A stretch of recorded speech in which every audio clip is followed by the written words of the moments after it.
The little boy was hit by a car and died instantly, but 4 days later, his body appeared back at home. The sheriff thought the mother was too heartbroken and had dug up the body herself, but looking at the footprints on the floor and the boy's fingers, the coroner believed the body might have crawled out of the grave on its own. While they were arguing, a cup on the table tipped over. The terrified sheriff walked out, but the brave coroner stepped closer to the boy.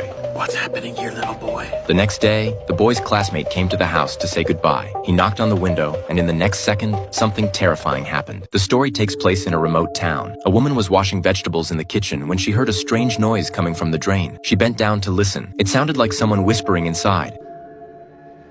Just then, her husband Mike came home from work. He asked why dinner wasn't ready, so the woman told him what she had just heard. Mike listened in the kitchen for a long time, but he didn't hear anything. He figured the pipes were old and the neighbors were renovating, so that must be the source of the noise. After comforting his wife, he went to bed. In the middle of the night, his wife got up to use the bathroom. Mike was woken by the sound of banging on the wall. He grabbed a shoe and started hitting the wall, yelling for it to stop. But a few seconds later, the knocking came back. Frustrated, Mike went to his neighbor Peter's house to complain. He rang the doorbell over and over, but no one answered. He cursed under his breath and went back home to sleep. Suddenly, he heard the knocking again, this time coming from his own bathroom. He rushed over and opened the door and froze. His wife was floating in midair, slamming uncontrollably into the wall. Mike tried to save her, but he couldn't do anything. He could only watch as she was smashed into a bloody mess. After her mysterious death, Mike was arrested as the prime suspect. But the one questioning him was an expert from the Bureau of Paranormal Research, with her assistant and a coroner by her side. The expert showed him a stack of photos, all from recent murder cases. Every victim had died in the same way as Mike's wife. They had investigated for years, but found nothing. The expert wanted clues from Mike. She asked if he had noticed anything strange lately.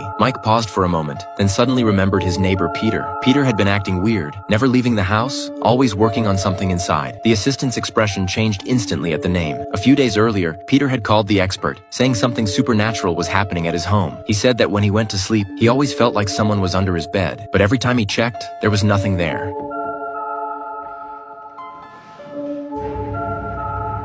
Even stranger, whenever he lay back down, the lamp beside him would suddenly turn off.